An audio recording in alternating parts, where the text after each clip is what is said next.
先生が驚く初耳学 This is Hayashi Osamu, a crime school teacher who became famous for a commercial in which he says, じゃあいつやるか今でしょ That's easy for him to say because Hayashi sensei here is blood type O. And as we know from the 2013 anime Ketsueki Gata-kun or Blood Type Kun, blood type O people have great focus and can stay up all night studying. You see, in Japan, blood types are sort of like zodiac signs. Many people believe that blood type affects personality and can determine things like the compatibility of a marriage partner. And this idea has been widespread since at least the 1970s when journalist Nomi Masahiko made it popular. Blood type is more likely to be brought up when on the topic of romance, but it's not uncommon for blood type to appear in the media and many other places. This is famous singer Nishino Kana's 2015 song about blood type A people.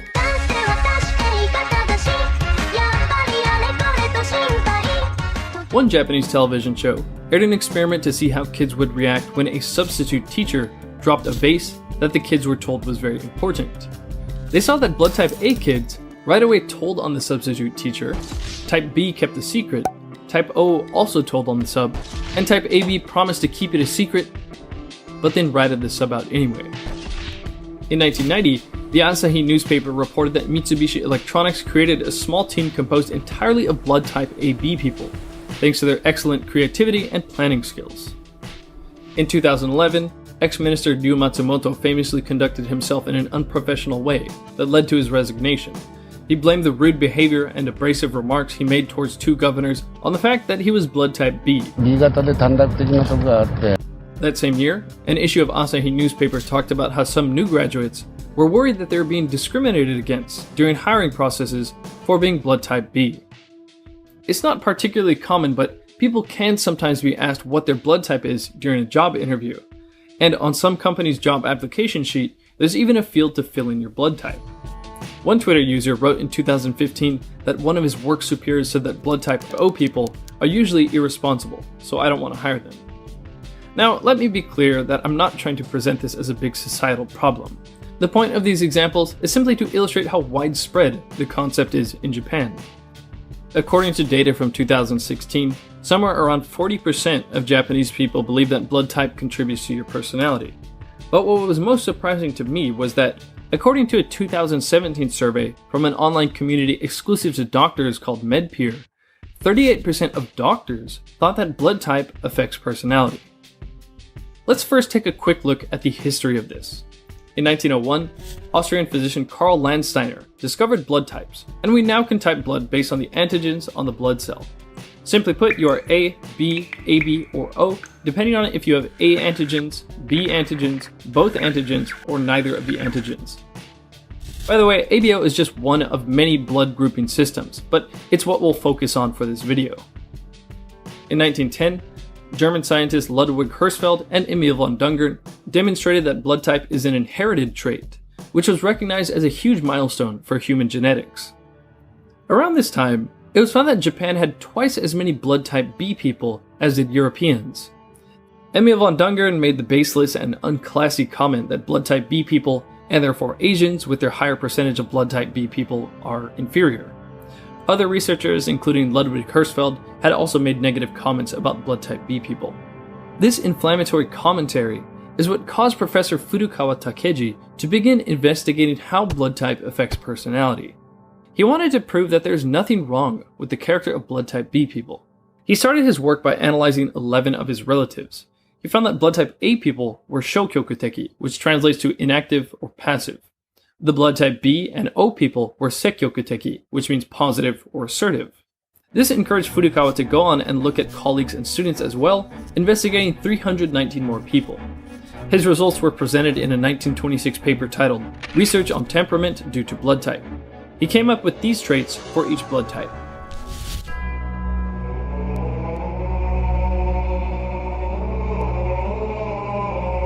Then, in 1931, Furukawa published a sensational article in the famous economics magazine Jitsugyo no Nihon, titled Astonishing New Discovery, You Can Understand Career and Marriage Compatibility Through Blood Type. But by 1933, the Japanese Society of Legal Medicine said that there was no relationship between blood type and personality, criticizing Furukawa's statistical methods and dismissing his findings. Public interest in the topic remained for a while, but eventually fizzed out. Then, about 40 years later, interest in blood type boomed again thanks to journalist Nomi Masahiko's book Blood Type Anthropology, with the subtext, "Become happy by analyzing your personality." In the book, he pointed out that a majority of post-war Japanese prime ministers were blood type O, and that many successful baseball players from Japan and Korea were blood type O or type B. In Nomi Masahiko's 1978 book, New Blood Type Anthropology, he discusses some data from that same year, 1978, from the AIU Insurance Company. After looking at 1,374 people involved in car accidents across 3 months, they found that those with blood type O were significantly more likely to be involved in an accident, and blood type A people were less likely to be in an accident. Blood type O people made up 5% more than expected of the accidents, and blood type A people made up 4% less than expected of the accidents. Initially, this data might seem convincing, but several years later in 1995, the story was flipped. Type O's were exonerated, and now Type A's were the bad guys. 3,234 accidents in Ibaraki across 2 months showed that Type A people were much more likely to have a car accident, and Type O people were much less likely to have one. Despite this inconsistency with the 1978 data, conclusions were even made about which blood type is more likely to have what type of accident, as is illustrated in this easy-to-understand comic. Just this year, 2018, Takeda Tomohiro published a book titled, "It's Really Amazing, Blood Types. The New Truth Can Be Seen from Statistics." In the chapter titled The Mystery of No Type A Sluggers, he points out that all of the top 10 Japanese home run batters and top 10 batters with the most hits are either Type B or O. This might sound like impressive data, いや、これちょっとほっとけないデータですね。 but then again, this is looking at only 20 people. When you look at the distribution of blood types across the 786 players in the 12 teams of the Japanese Pro Baseball League, it is hardly different from that of the national blood type distribution. Let's look at some science on what we're confident that blood type does have bearing on. There's a lot of research showing that blood type does affect your health in several ways, but blood type O's get most of the perks. They are less likely to get pancreatic cancer, are less likely to get malaria, are less likely to get diabetes, and are less likely to develop cardiovascular disease and cognitive decline in old age.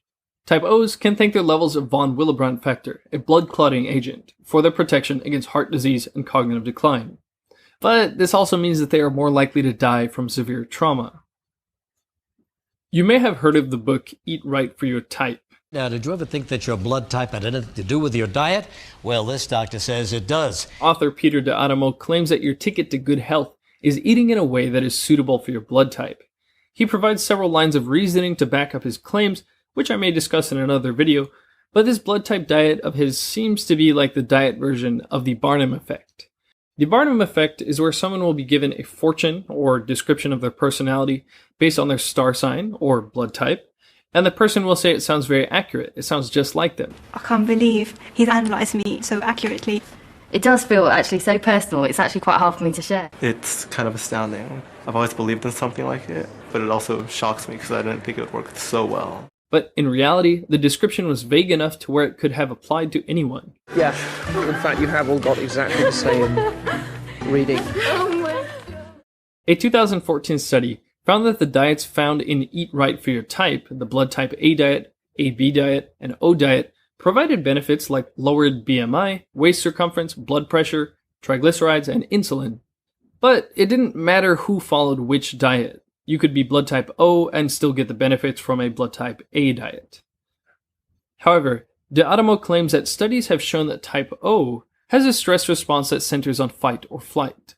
He explains that the neurotransmitter dopamine is converted into the neurotransmitter norepinephrine by an enzyme called dopamine beta hydroxylase, and that blood type O people have higher levels of DBH, so they are prone to anxiety from increased levels of norepinephrine.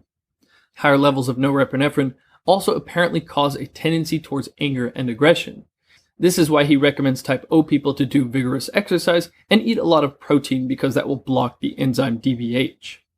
In the book, there are no reference numbers to his claims, and Appendix G, the scientific evidence, didn't have any information on where he got this dopamine beta hydroxylase idea, but I went ahead and looked into it and found a paper online by Donna Hobgood under Medical Hypotheses.